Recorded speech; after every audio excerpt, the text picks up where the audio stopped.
Hi Neurospices, welcome to Late Diagnosed, or welcome back. Today I'm going to look at the 7 major signs of ADHD in adults, keeping in mind too that ADHD presents differently to men than it does to women, so I'm really talking more about women because I'm a late diagnosed woman.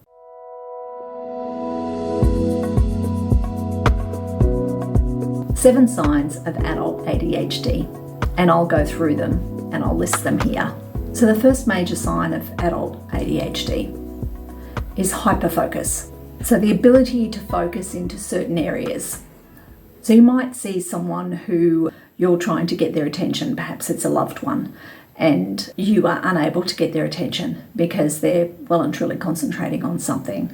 That could be a state of hyperfocus, where you're so focused in on what it is that you're doing that everything else around you disappears. It's almost like being in a bubble.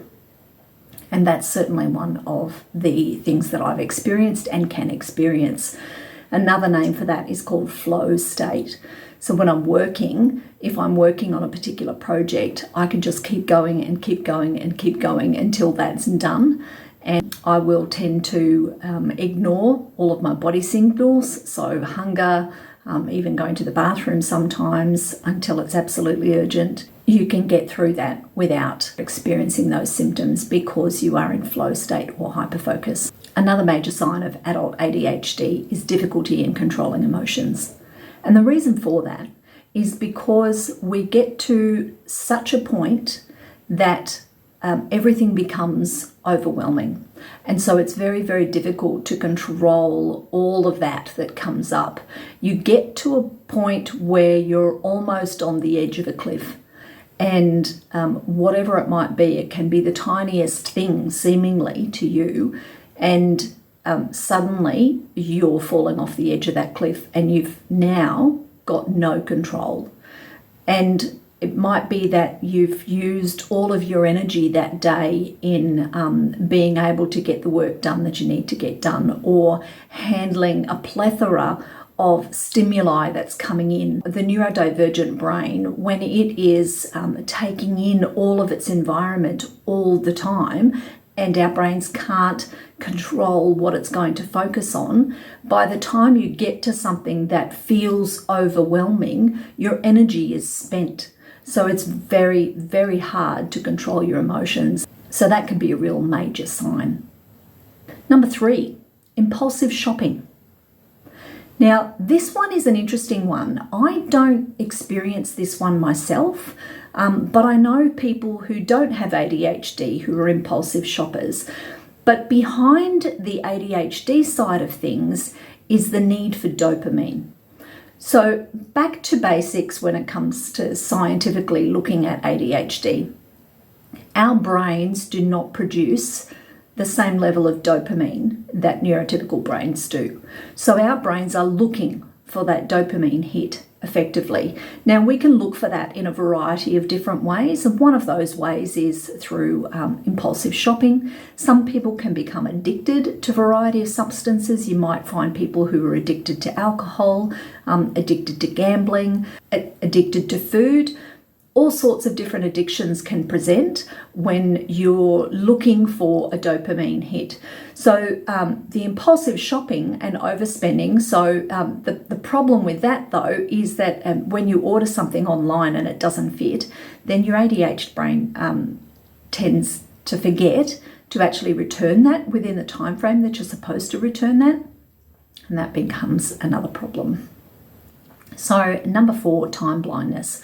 This is something actually that I was just talking to a friend about who doesn't understand how people can be late all the time and is really frustrated by that. And that's absolutely what happens. People do get frustrated by that. I tend to compensate at the other end of things. So I will work backwards. If I know that I have to be somewhere by 10 a.m. the following morning, then I will actually work back. Okay, well, how long will it take me to get there? Okay, work out what time that is, say half an hour.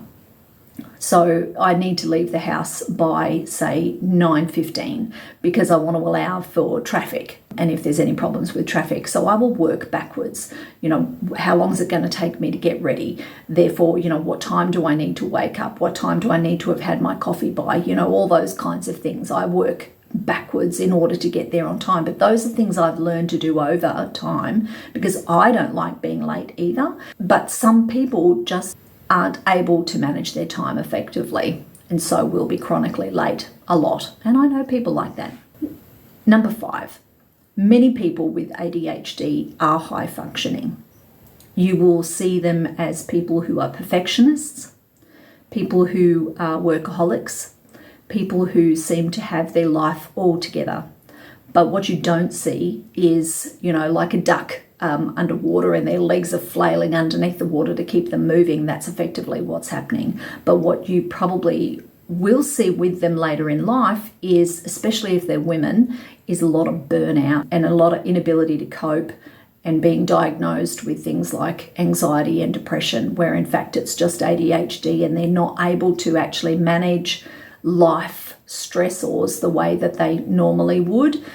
So whilst it seems that they are high functioning, behind the scenes, there's an awful lot of energy that's being expelled and they are not coping. Number 6. This is one that I have absolutely been guilty of and I'm getting much, much better at, and that's being self-critical. So self-criticism is one of those things where you've basically got a perfection mindset on yourself. So if someone was to ask you and put it on you, do you expect your best friend to have the same standard that you have on yourself? And absolutely, of course you don't. No way, that's ridiculous. But of yourself, absolutely you do. And there is no question whatsoever that it's valid and that it is needed and that those expectations have to be there. But the problem with having that self-criticism is the spiral, and it's a downward spiral and it doesn't go to anywhere pleasant. So low self-esteem, very, very common in women. And more so when you're very, very self-critical. And the thing that happens in our brains is that it is on, that the tape that plays in your brain that tells you the reasons why you're a failure and, why can't you do all of the things that everybody else can do is playing constantly. That self-criticism is not a pleasant thing.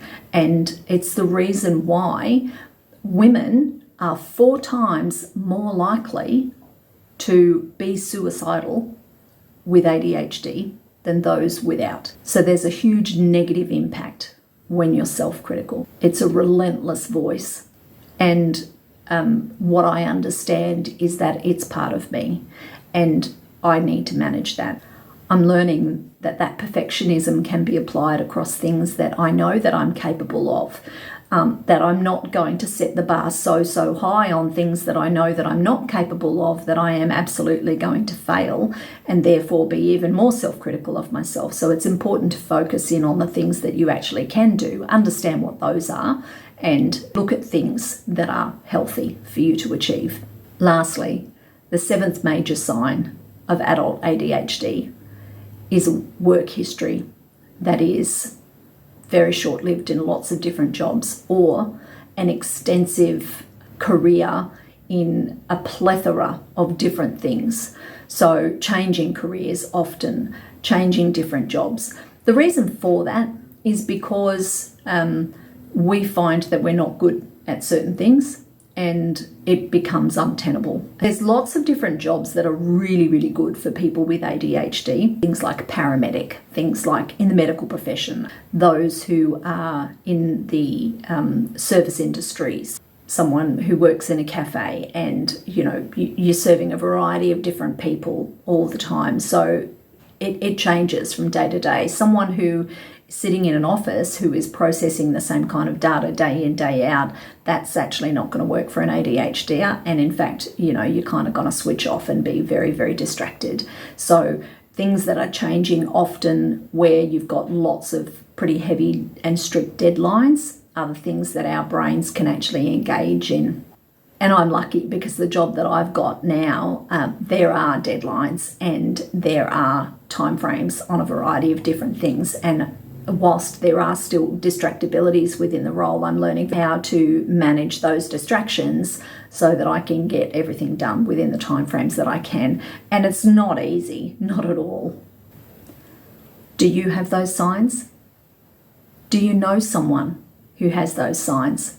Perhaps it's something that you've been looking at, and maybe you've been looking at different videos that are available on YouTube and on social media and starting to go down the rabbit hole that I've been down to understand that there is a reason why you're different or why you haven't been able to cope with things. And perhaps some of these signs are things that you've been noticing for some time and considering whether or not you want to go down the road of exploring whether or not this diagnosis actually is relevant to you.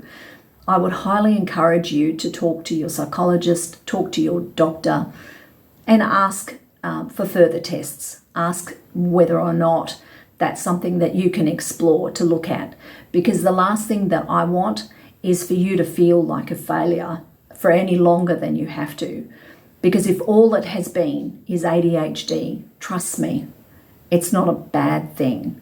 What it means is that you're now going to understand yourself.